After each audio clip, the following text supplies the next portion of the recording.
Started. Yeah. Hey guys,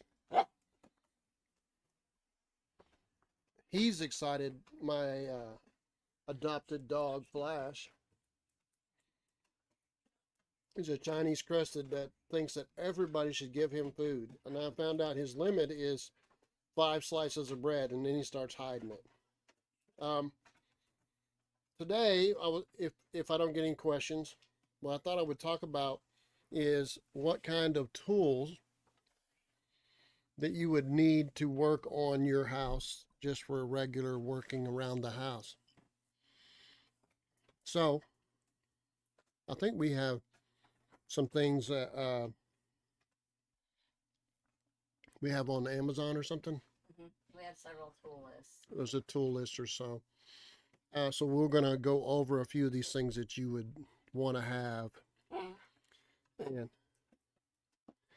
so, with no further ado, Please ignore the dog. yeah, he's enthusiastic. One of the things that, of course, you might want to have is a small hammer. You don't need a framing hammer. You don't need anything real expensive, but you can get a nice hammer.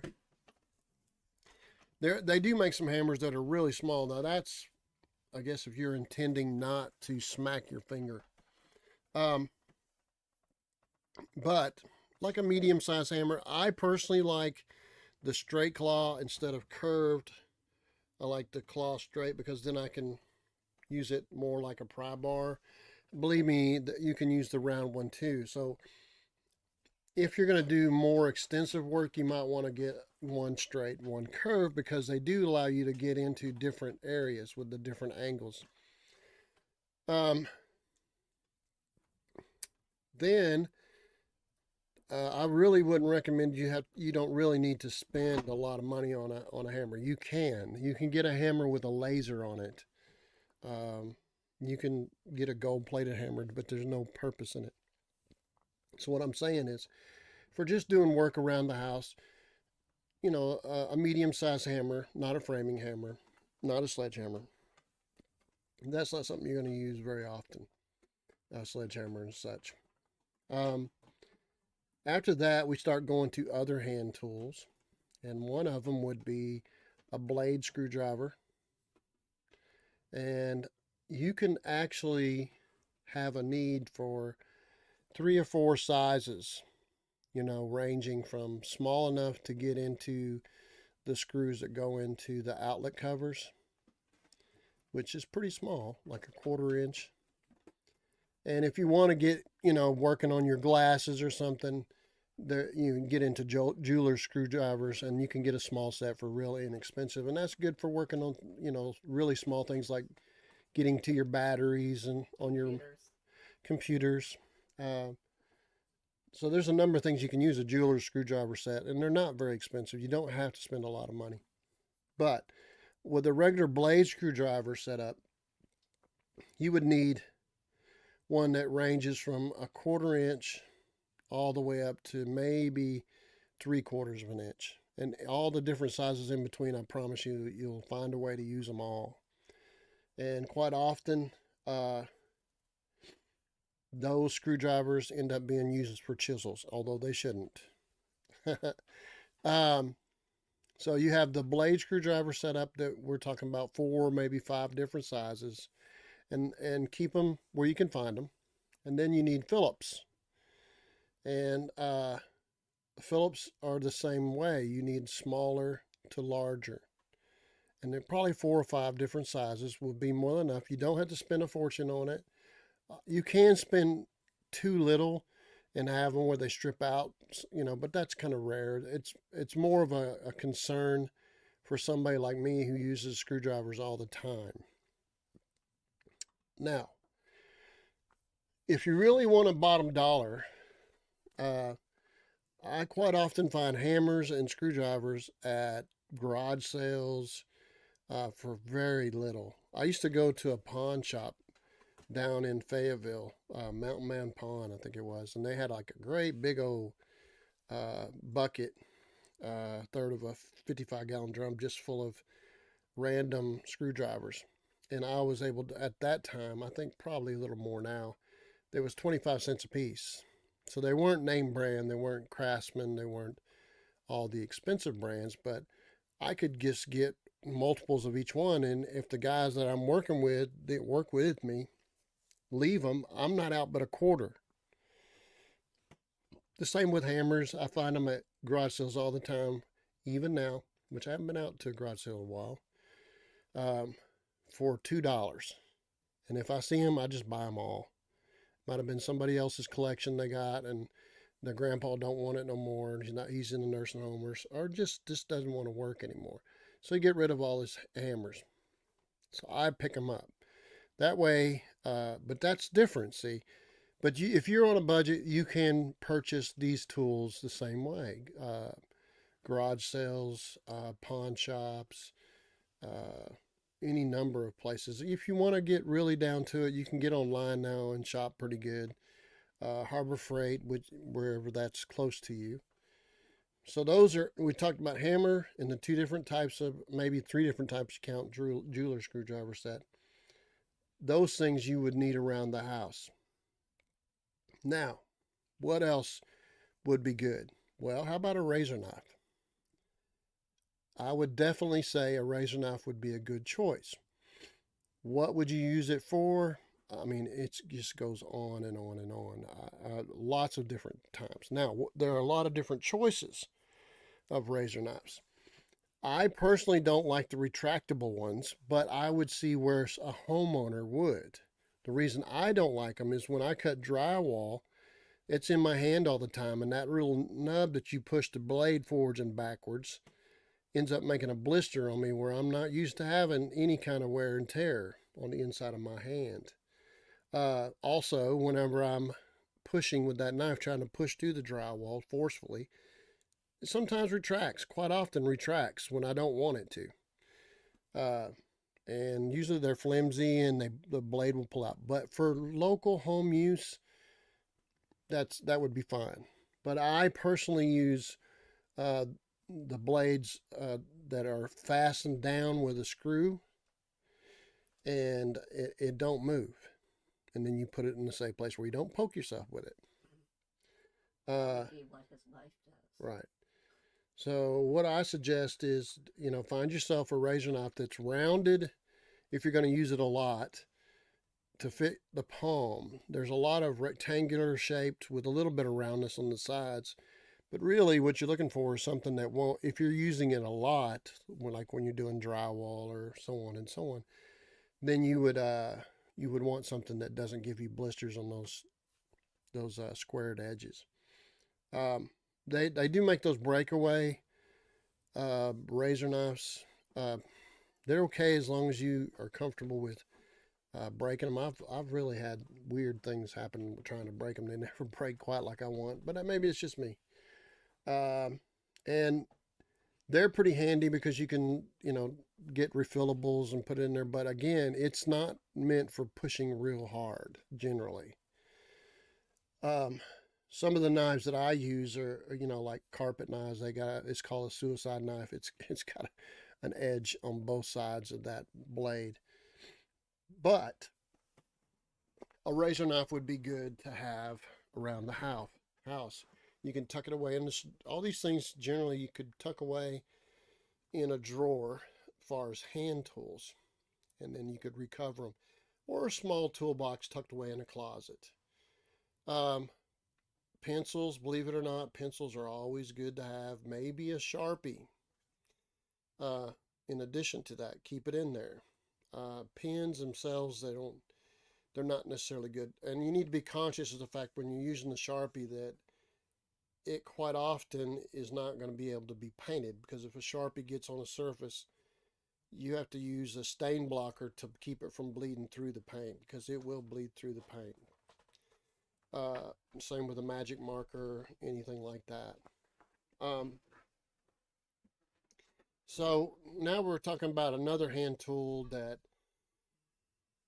I would say I would recommend is a coping saw. It's not very expensive, but it allows you to cut trim and you can get it really, if you get good with a coping saw, uh, it's amazing what you can do. All right, I know that doesn't sound, like a hand coping saw is it's amazing what you can do with one, and you don't have to have a chop saw. So we'll talk about those other tools if you want to get into a better level of tools. But a coping saw doesn't take up much room, and it really, really is a good tool for wood and cutting small things. It's a real small blade. I think what I may do is go over all these subjects with the tools to demonstrate, and we'll do these things later. But I anticipate that you guys will have questions yourselves about different issues that you might have and how I would approach it. Not because I'm the end all for all things. I got into a little bit of a flame war with a guy. Not much. He was saying laugh out loud because of the way I did some acoustical ceiling grid, and he was saying, well, I do this for a living and I work on high-rise buildings, and I said, well, I've worked on high-rise buildings throughout the 80s in Austin, Orlando, and Miami. There's more than one way to do things is what I'm leading you guys up to. And I meant no disrespect to him, and not one time did I tell him that he was wrong the way he was suggesting that I do it. But I suggest to you, there's always more than one way to get it done. All right, back to what we were talking about as far as tools around the house. A regular hacksaw, believe it or not, is pretty handy because it allows you to cut metal slow and easy, and it allows you to do really sharp, smooth, clean cuts. And those usually a hacksaw does not cost very much. You can cut wood with it, but you're probably going to use your coping saw. It's another tool that can tuck into a drawer, doesn't take up much space, or into a small toolbox. Next, I would say you would need to get a tape measure.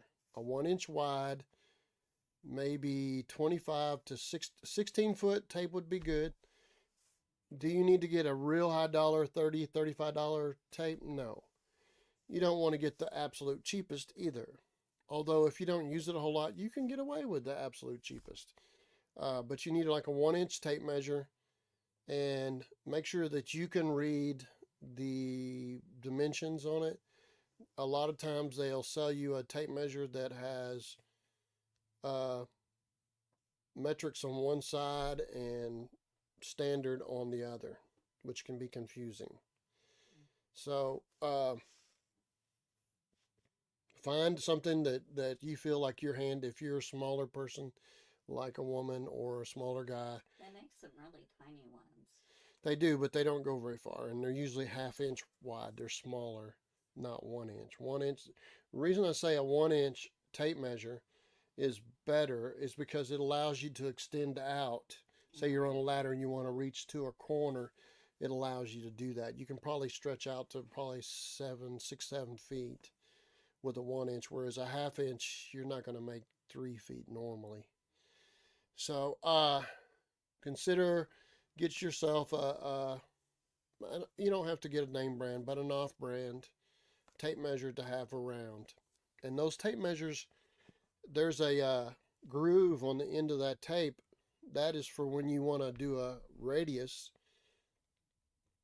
You drive a nail, let it stick up a little bit, and that slot lets the head of that nail stick into that slot. And then if you want to make a 4-inch circle, you just do 2 inches all the way around in a circle, and you can mark it. Wow, I didn't know that. So you can go all the way up to as big as you want. And you can also do that just so if you don't have the second person to hold it, you can put a nail or a screw that it can hold into that slot, and then pull across, then go back and pull out that nail or that screw. I personally like screws for virtually everything but finish nailing.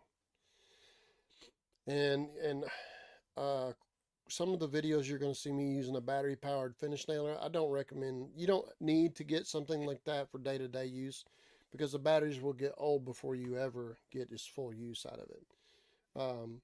But they're neat. If you're going to do a bunch of trim, it beats hammering on your fingers.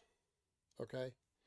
So even though you have a finish nailer, which I'm not recommending that for your home, you will need a nail set group. There's usually coming 3, maybe 4. And what they do is when the nail's sticking out a little bit, even brand new homes, you take that nail set and you tap that nail below the surface, then you can fill it in and you won't see the nail sticking out anymore. So that's called a nail set. And again, there's no need to get anything real expensive. There's a lot of inexpensive sets, any number of hardware stores. It's good to have those.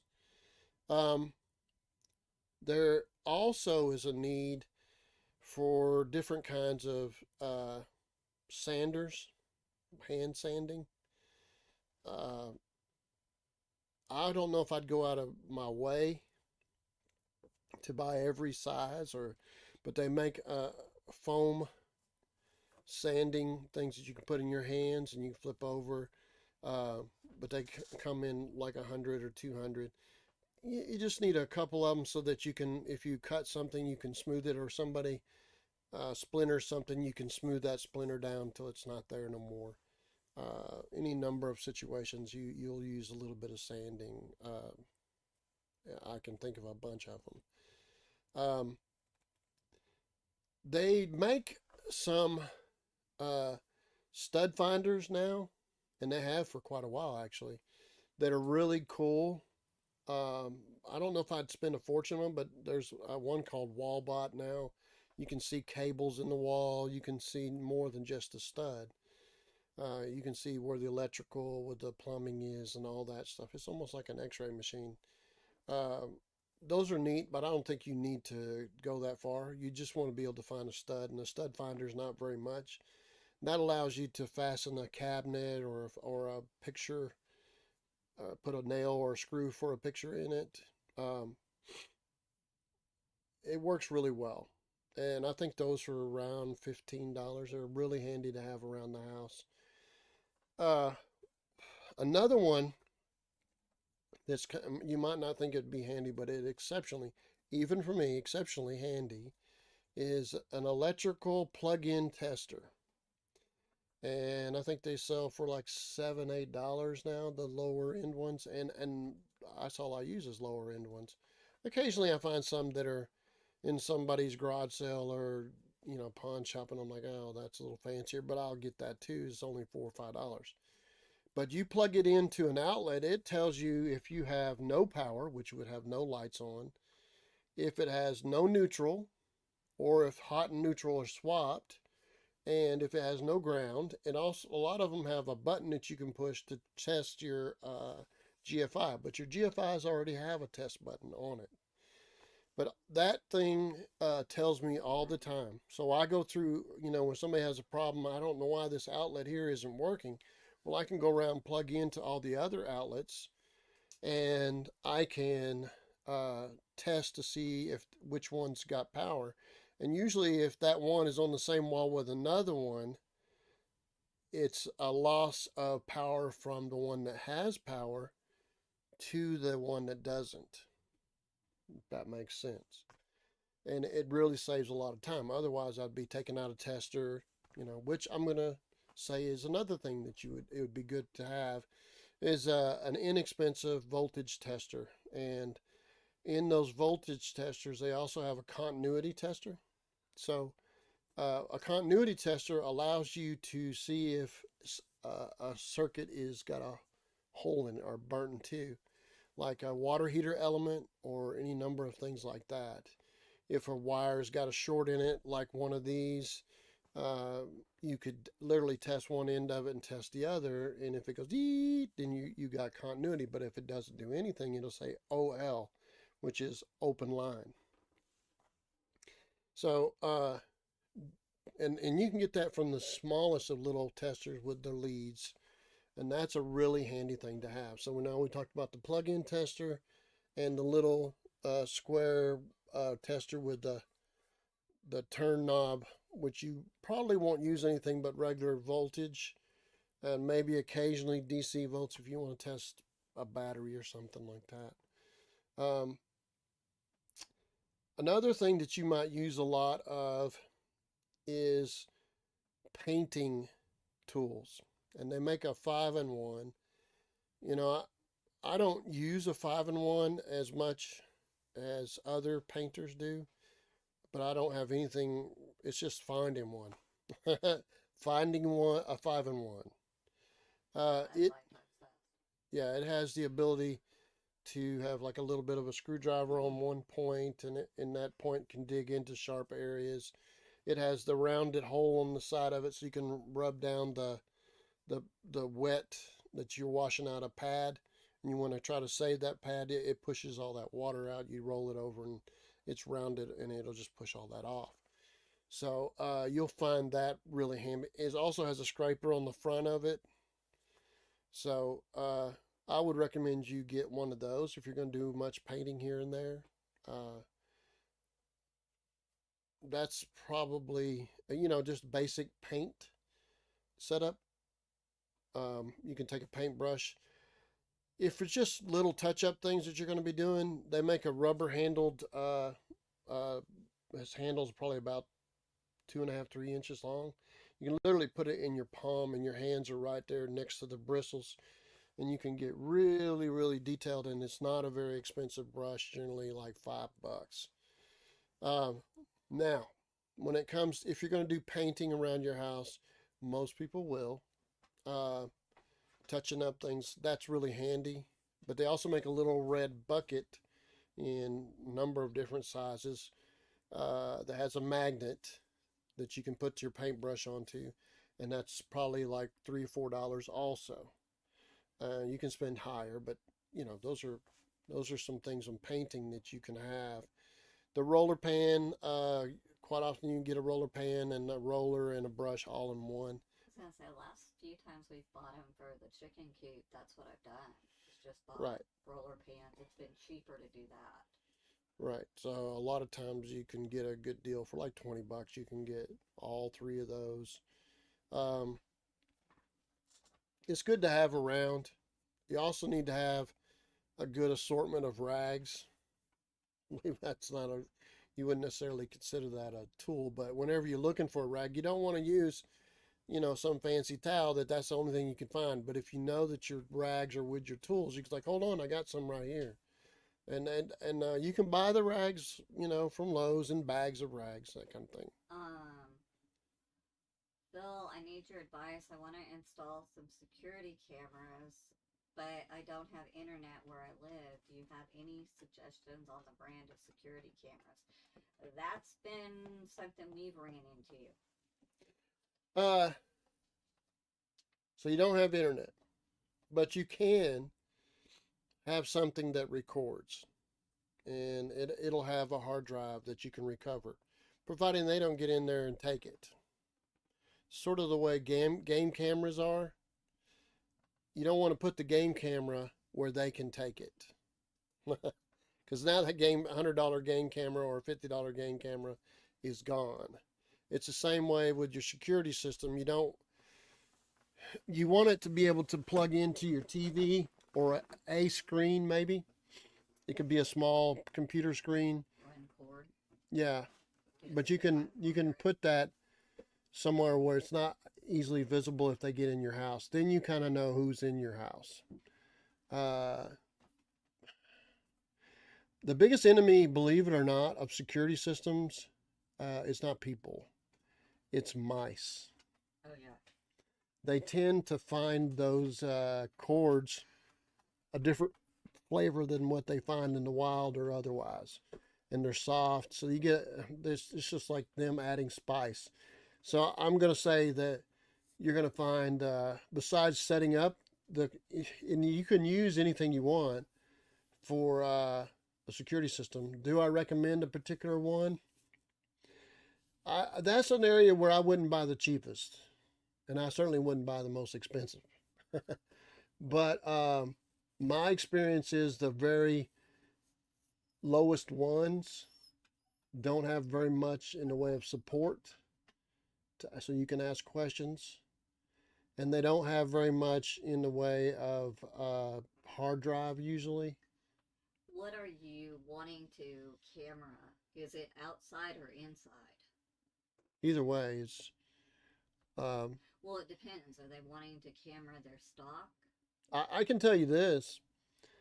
Um, I'm trying to remember that I got some fake cameras that are motion detectors. Yeah. Um, Whenever somebody gets close to them, they would rotate and have a little light flashing. You know, that freaked people out. I mean, I put them in places I did not have internet in the mobile home park, and everybody that was up to no good was saying, "Watch out! There's a camera right there."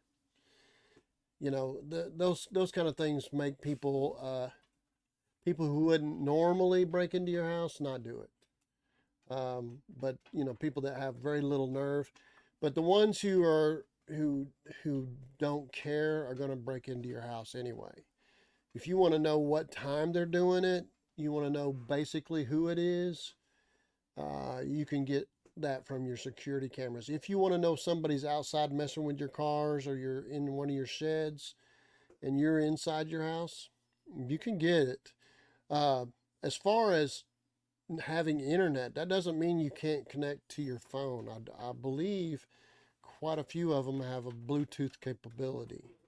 Yeah, they can go through your phone. There's a lot of apps So that would if you have mean, phone service. right, if you've got phone service, and sometimes what you have to do is take a repeater and put it up in the air to get your signal inside of a mobile home or a metal building. Say if you have a barn dominium, that's a Talking from experience. right. So you can make a repeater come inside, then you have your phone, and it can Bluetooth into your phone. It makes your phone be able to access and see what it makes available. So those options are what you're looking for when you're doing your security camera. Most of them are really, I haven't run into any of them that are hard to install. Mhm. It's more about the degree of difficulty getting the camera where you want it without the wires laying all over the place. That's a little tricky. Um, And hard drive backup. yeah, how much hard drive is going to be dependent on whether or not you're going to want a lot of time before you actually check on it. Alpha Light says, "Have a great Saturday night. I appreciate the videos." Hey man, I'm just happy to share. I really am. I know that at some point I won't be going anymore, and so my ghost will be there helping people. And I'm glad you found an interest in it. It makes it worthwhile for me to do something. But honestly, you know, sometimes I think about it, and it's like if I'm gone 20 years from now, my boys can look at my videos, even if nobody else does, which I know other people do, uh, and they can learn how to fix things. Which both of my, you know, my twins, I have a 2-for-1 deal. They have learned quite a bit by working with me, or at least I think so. One of them's went up to Washington, and he studied with his cell phone an app called Skillcat, and he learned to get his HVAC license and all the certifications that he could while working for me. And he would talk to me about it. And I've got it now. I need to take that test, get my HVAC license, even though I know quite a bit about it. And he's now in Washington Making good money. making, I don't know, $35 an hour, 30 something. I was gonna say, didn't he get a raise? Yeah, it went up from 27 to 34, 35, Yeah. um, maybe more, 38. And he's working on big air conditioners for malls and troubleshooting every kind of scenario. So he's learning a lot. Clay, my other twin, is working with me still, although I'm finally getting a little bit of murmur about how he's going to think about moving to Ohio because he got a friend there. So that means he's had enough of doing work with me, maybe. Mom and dad fussing at him. I think it's more that he was exceptionally loyal to me, and he felt disloyal if he went somewhere. But here I am talking about my boys. But what I'm leading up to is, even if nobody got benefit from it, I know my boys would understand me. And quite often, it's easy for me to talk to the camera as if you guys are there, or particularly they are. And it's pretty interesting to me that I could be gone and it looks Your as though grandkids. my grandkids, yeah. Yeah, I guess I should be a little more optimistic about it. And I don't know that I'm going to see my grandkids. I'm 62 and they're 23. So, You technically already have grandkids. yeah, I'm married into grandkids, and it was a shock for me to be called grandpa. I didn't get to see anybody grow up as a baby. Anyway, I'm happy to share what I've learned, and I'm happy to learn also. I think the biggest adventure in my life has been to continue to learn. For sure. I'm still learning. Uh, we just got through doing a job on grinder pumps, a different size than what I'm apartment complex. This was for a mobile home park, and there are small grinder pumps, and we had to figure out ways to get the pump system to work. One of them had the dual system with the control box and relays and contactors and all that. The other one was just a breaker with float switches in there. Both of them had float switches, but I had to figure out how the system worked before I could work on it. So I get a lot of learning pushed on me. Yeah, I could say no, I don't do that, but I think part of life is to continue learning. And in Mexico they have a saying: always listen, because sometimes the donkey plays the violin. And I think the Bible says, from the mouths of babes come, wisdom. So sometimes it's just keeping an open mind and learning that you learn some really unusual things. Uh, so back to the hand tools around the house. I personally think that everybody can use a little battery pack screw gun, and I suggest you use an impact screw gun. Now, what do I mean by impact? It doesn't just turn; it kind of pushes into the screw, and that makes you seem better than what you actually are, because it's constantly making sure that tip goes into that screw. So I would suggest you, if you if you got the budget for it, find a screw gun setup. I personally use Ryobi. They're not paying me anything to do that. They're actually owned by the same company that owns Milwaukee. I don't think that actually means that the quality is the same as Milwaukee. I don't think so. But it's way cheaper than Milwaukee to buy, and very strong, and has been very reliable. I have wore out tools, but it has taken many, many years. Um, an impact screw gun, maybe a drill in that setup. And if you want, you can get a little battery powered saw. We have one of those that is amazing. That little mini saw they sent to us. I can link to that. Uh, Especially if you're a woman. That thing is the bomb. she's talking about a little chainsaw that has a small battery, and it was really neat because you could cut tree limbs and brush things by the fence, and it was really cool. I think it was Sager or something like that made it. It was very good. But now I'm talking about the screw gun and drill, and you want probably at least, 18 volt is kind of common now, but I remember doing decks and everything with a 14.5 Hitachi. Hitachi now is very expensive, uh, but 18 volt. I think Walmart even makes a brand called Hart. I have not used them. Probably will try it out. I don't. I'm not a big fan of Walmart. but mostly because I don't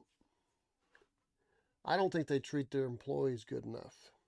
And anytime a company tries to get rid of customer service to save money not having an employee, I'm pretty pointed about that. So, I mean, I haven't used Hart. I don't spend much money at Walmart. My wife does, and I don't have anything to say about that. Um, I just don't. Uh, there, DeWalt, I had a DeWalt set, and it worked really well. It's a little more compact than Ryobi. The guns are smaller, the batteries are smaller, everything's smaller. As a woman, I liked it. So, I would say DeWalt is a nice setup. But again, what you're looking for is that drill and that impact driver. And with that, you might want to get some screw gun tips, various different types, and you can get sets with that. They're probably 2 or 3 different. Usually, you only use the number 2 or number 3 Phillips head, and blade. You don't use blade screwdriver tips much anymore. It's more pretty much Phillips or square, or now a clutch or a star drive. Um, but one of the most handy battery powered tools is the oscillating saw. Now, we did say, I will mention that, you can get a little small skill saw, and she likes the chainsaw thing that we've got, have us test it. But a little, circular saw, it allow you to cut quite a bit. You can cut 2x4s and 2x6s and stuff like that, but it starts straining to do it. Okay, but I'm going to skip to probably the most handy tool that you'll be amazed at all the different places you're going to use it, is the oscillating saw. The reason I say that is early on I thought, okay, well, I'll use it, for like a jam saw, which is like when you're going to put a floor underneath a door jamb. Thus they used to call it a jam saw.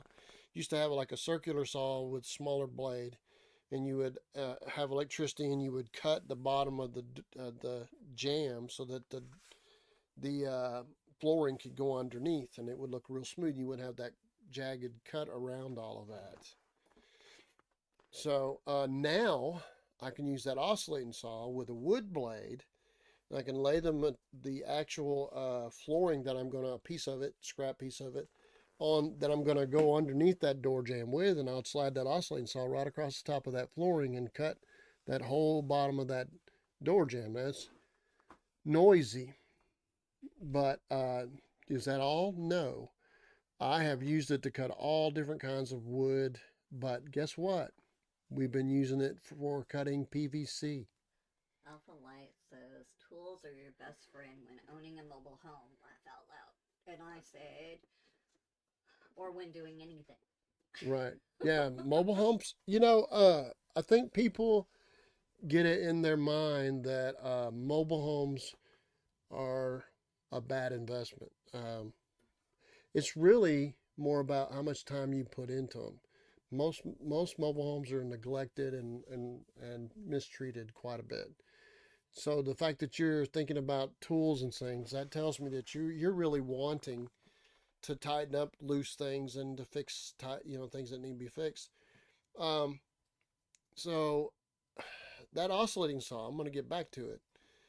There is I think Hanida sent me a set. It's on Amazon. I think it was really cheap. A lot of different sizes, a lot of blades. It was only like $19. No, it was only like Real 10 cheap, or cheap. 15. Hanida. Really amazing. I had been buying them from Harbor Freight because they were cheap. For $8, you get 3 blades, and Just blew it out of the water. yeah, it wasn't even close. I mean, this Hanida thing on Amazon or elsewhere it was in a packet about so big, probably had 30 blades. I still have quite a few of them, and I'm impressed with that particular brand. It does as good a job as any. Now they have some of those blades on them that are round, allows you to get into really weird angles. You can change those oscillating saw blades to at a right angle, and you can get in really odd places. They have scraper blades where if you're scraping up glue or something that's stuck to something else, you can scrape it off. And I would imagine that I know they have sanding blades that you can put on to clip onto them. Personally, I don't like the new Ryobi oscillating saw as much. The reason I don't is because the old one had a trigger on the bottom of it. The new one has a switch on top. It's either on, off. It's kind of awkward when you're inside, something trying to get into the top and push that button forward or something. Whereas the switch you could let go of it while you're holding it this right there where it needs to be. I don't know why they did that. Maybe it's just the one I bought, but it's a new one. But those three tools, maybe four if we count the circular saw, are going to make a world of a difference for you. The oscillating saw, you'll find all different kinds of ways to use it. I promise you. To this day, I'm surprised at all the different ways that we have been using that. And one of the ones that shocked me was the cutting PVC. There's quite a few times that I'm cutting a pipe inside of a wall that I can't hardly get to, and I could barely get my finger in there, but I get the oscillating saw and cut through, push it over a little bit, and then cut all the way through the back, and then I can cut in a piece, put in a T or something. So that thing has really done a good job. That's a very, very good recommendation, is the oscillating saw. You can get them very, very inexpensive electric one at Harbor Freight, I think for like $20. But you can put one of those Haneda blades on that.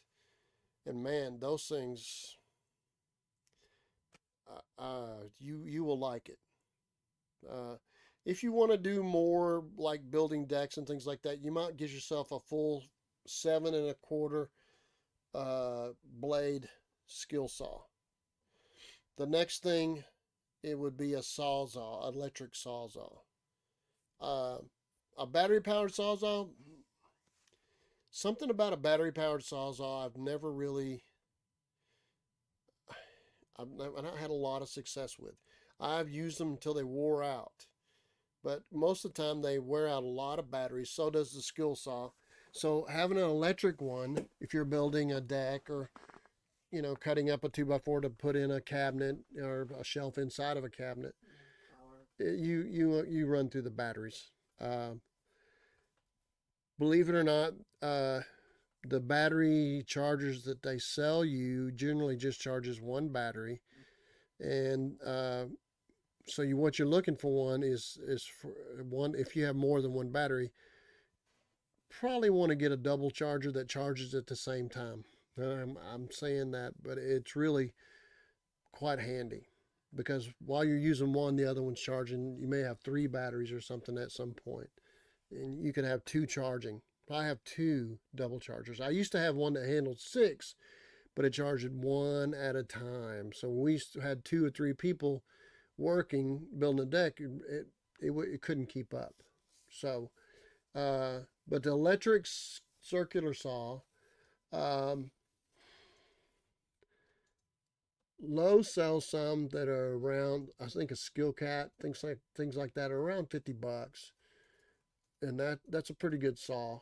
Ryobi makes one at Home Depot that's around $50. If you want the laser light on it, I think it's like $10 more. Alphalite says, I'll check it out. I've been surprised how better some of these electric tools have gotten. Yeah, they have the laser on them is pretty amazing. You can easily mess them up, because I have. Maybe it's just because of the constant use that I have. But an electric drill, if you get one for around the house, it might pay you to have what they call a hammer drill. And the reason is, if you're drilling into concrete, you can get a concrete bit and it will drill into the concrete properly. But if you just have a regular drill, you won't be able to drill into the concrete. Got a question from the Childers family.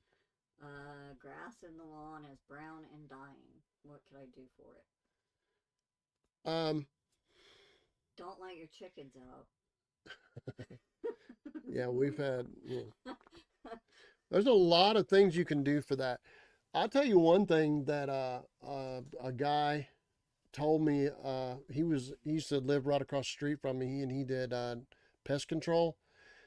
I was trying to grow flowers and having a really hard time around a security light, and he come over there just as drunk as he could be. And he goes, "Hey, I know what that is." I was standing there, so I'm thinking, "Why?" He says, "I know what it is." He says, "I'll come back over here tonight." I was like, "Well, that's kind of weird. He's going to come back over tonight." I was okay. I'll see you tonight. He says, "No, right around dusk, I'll come over here." And he was even more drunk. Could hardly stand up. But it's really knowledgeable guy. And this is what he said. You see that security light?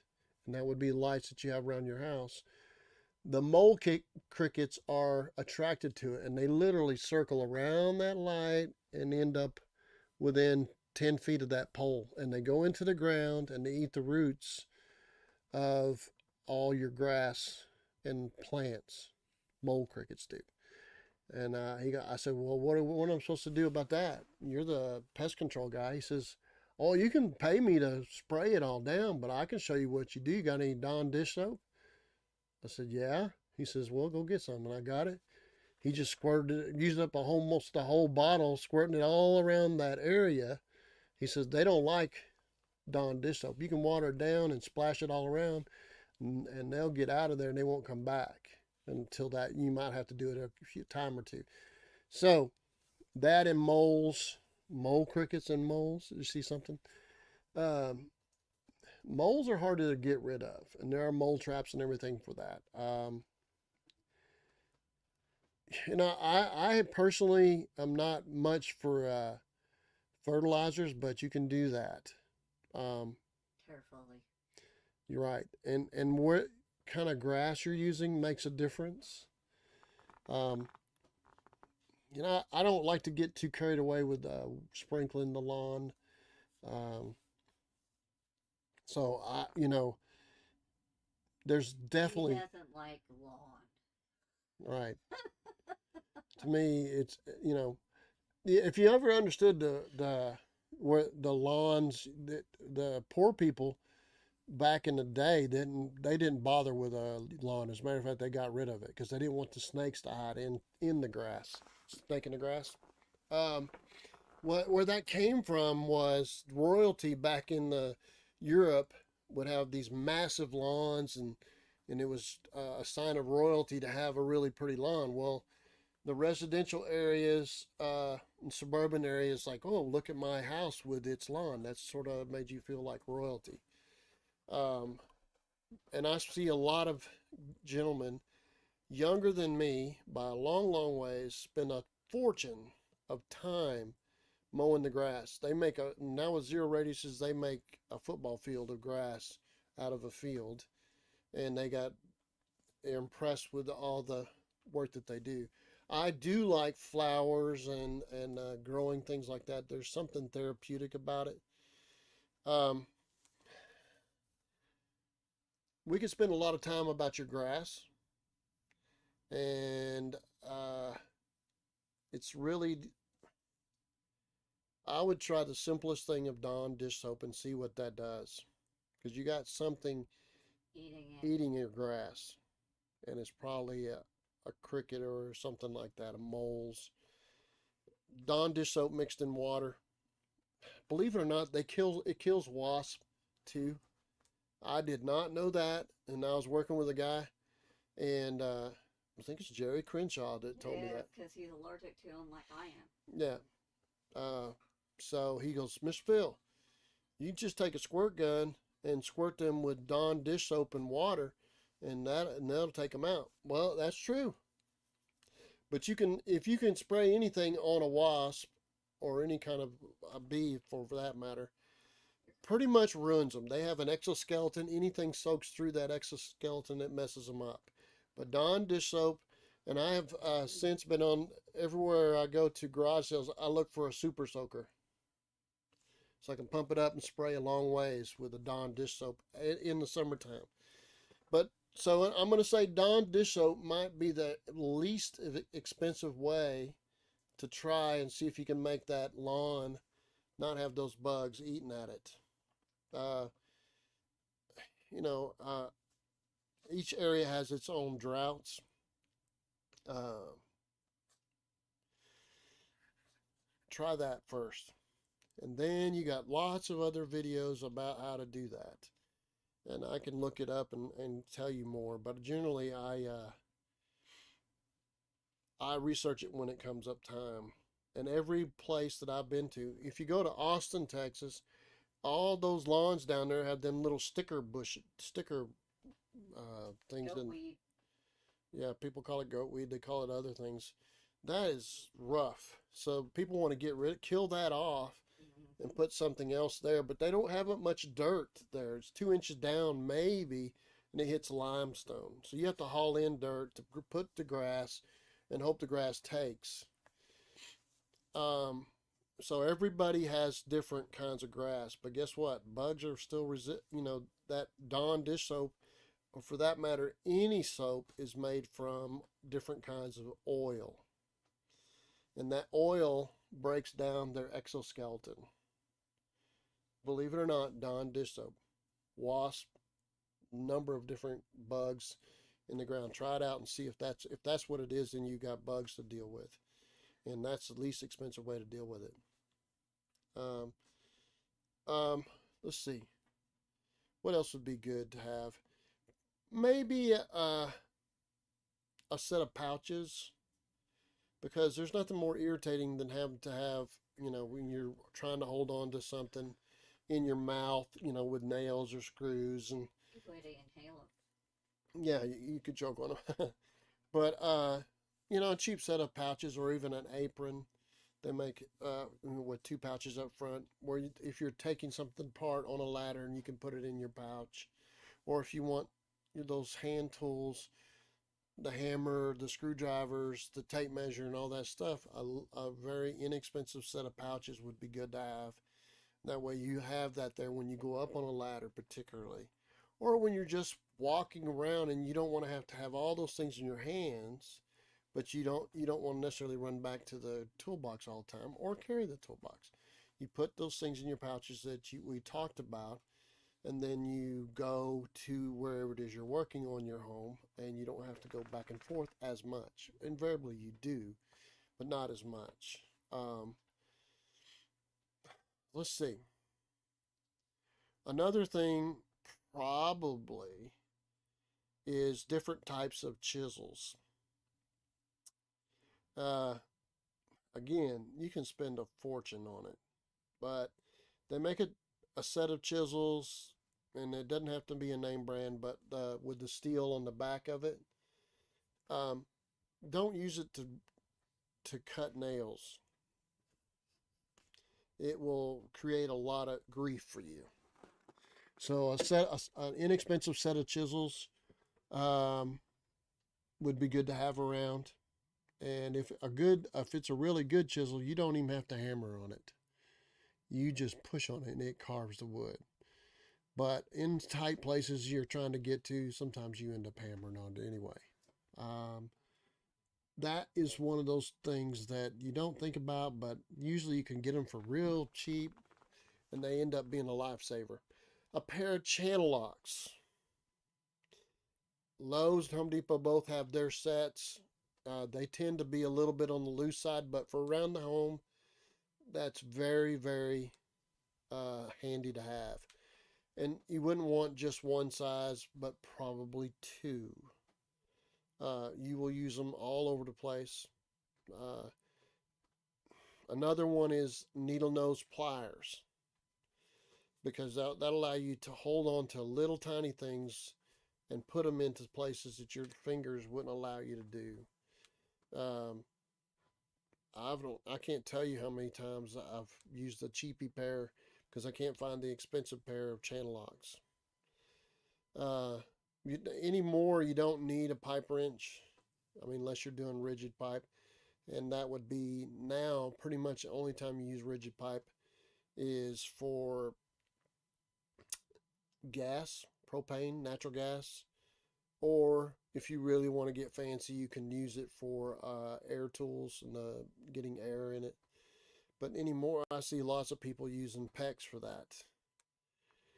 So, though that channel lock's set up maybe 2 or 3 different sizes, the small ones down up to the larger ones. That allows you to do a lot. A vice grip set is not a bad idea either. They make a needle nose type vice grip, and then all the way there. You don't have to get real expensive or name brand. You can if you want to, but they end up being used quite a bit too. You really shouldn't use vice grips where you could use channel locks though. A speed square. You can get a cheapy speed square. You don't need to spend $30 on the name brand. That allows you to square things up and get your 45-degree angle very quickly. You can get a whole bunch of other different angles if you read all the instructions. You can use it for a number of different things, but a speed square or a framing square, something like that to allow you to get a square across a 2x4 will help quite a bit. Or even a 45 to make a gate or something like that. When I say pencils, you can have more than one pencil, but they also make a pen, sort of. I guess it's a marker. It's called a China marker. It's basically like a grease, colored grease pencil. And you don't sharpen it. You just peel the paper back, and that sharpens it. And that'll let you mark on glass, any number of materials. You really don't need to use it on wood because you can use a pencil on that, or even a Sharpie. But it marks on all those smooth surfaces that where a pencil won't show, or a Sharpie's not really legitimate either. But you would not want to put that anywhere near heat, because it will just totally melt. And if you're going to be cutting metal, then you got other things that you use. But you can use a grease pencil on it also, or a China marker. Now, as far as having nails and screws, you can purchase those, but oftentimes you end up having a junk drawer full of extra screws and nails. But I like a 3-inch nail. That allows me to put 2 2x materials together. And I like 1 5/8 materials. That allows me to put 2 1/2-inch pieces together. Or fasten plywood or anything like that to a 2x. 1.5 and 3 inches are screws that I use all the time. And I don't really get too worked up about trying to get coated screws. They generally charge twice as much, if not more, for those screws, and they don't do enough difference to make it worthwhile. So I don't buy the coated screws. So what Lowe's started doing is not selling the uncoated screws in the large buckets. They tried that for a while. Didn't work. I went to another place and got them. Matter of fact, you can go to drywall supply places and you can get a great big box of 3-inch screws for $45. Same with 1.5 inch, about $45. You're going to find that generally the case at Lowe's, but they're going to try to sell you, for deck material, you need to use these coated screws. And that's going to be $90 to $110, twice as much. Do they do a better job? You're going to put, even if you don't put any kind of coating on it, those screws, I've done decks that are now 30 years old. I can tell you this, that a lot of those decks will probably be there another 10 years. And I just took apart a redwood deck that was 50 years old. I think it was 72 when they put it. And they just didn't like the look of it. It was starting to get rough looking. It wasn't that it had to be replaced. As a matter of fact, we left a lot of the frame. We just took the top off. And I still kept some of that redwood because the redwood's expensive. So, did they use coated nails? No. 50 years uncoated. Okay. I want to leave it in, I have that discussion all the time, and I do believe that they give some kind of benefit, but generally 1 in 10 is going to be full of paint, maybe 1 in 20. So you're going to have to toss it, you know. So you're paying twice as much, maybe more, and I wouldn't want to throw any of it away if it's twice as much. But I don't. If the customer wants me to, that's what I do. But as a rule, I don't, because I know that's going to be there 30 years from now or more. So on that screw gun setup, you're going to want different tips. 1/4 inch, 5/16 are the ones you use the most. You might end up having a star bit or something, but you can get an assorted bit for like $17. It'll have like 40 different tips. So, well, 40 tips. Some of them they're similar. The number 2 PH2s might be 5 or 6 of those. Things like that. The sliding shaft that holds the screw in it, so you don't slip off as easy. That really works out well with the screws that they're making now. They wobble a lot in tight places. That way you don't stab your finger trying to hold on to it, or fall off and bend the screw. That sliding shaft that slides over the screw is really handy. Again, you don't need to buy the name brands, but pretty much that's all you're going to find. So I hope I gave you an idea. If you want, I think I'll talk about next week the more advanced tools that you might want to have, and we'll talk about that. But I'm not gonna force you to take any brand. I'm not paid by anybody to do that, and I'm just going to tell you the truth. But I have used a number of different brands, and they all work. I can't remember. I think Firestorm gave me a fit about, because the battery was real big way back in the day. Firestorm was back in the early 2000s, and the battery was big and the handle wasn't very good. And if I dropped it, you're not supposed to drop your tools. If you drop it, the battery would break the handle off. Oh, nice. So, by the way, everybody that has the battery powered tools at home, that the batteries went bad and you couldn't buy them anymore, they make battery adapters. And I didn't know that until probably 7-8 months ago, a year ago. So if you had the old DeWalt where it pushes in and the new ones slide in, they have adapters for that. You can slide that into the push in that allows the new batteries to go in. So you can literally buy somebody's old setup where they had all these tools but no batteries because the batteries all went bad and you couldn't buy any more. You can take a Ryobi battery and put it into a DeWalt. You can do all the different versions, and you can start using those old tools. Just a hint. I didn't know that, and I figured it out, and I'm going to start using some of my old DeWalt tools, and I'll probably be putting Ryobi batteries in them. All right, guys, I'll talk to you more about tools next week.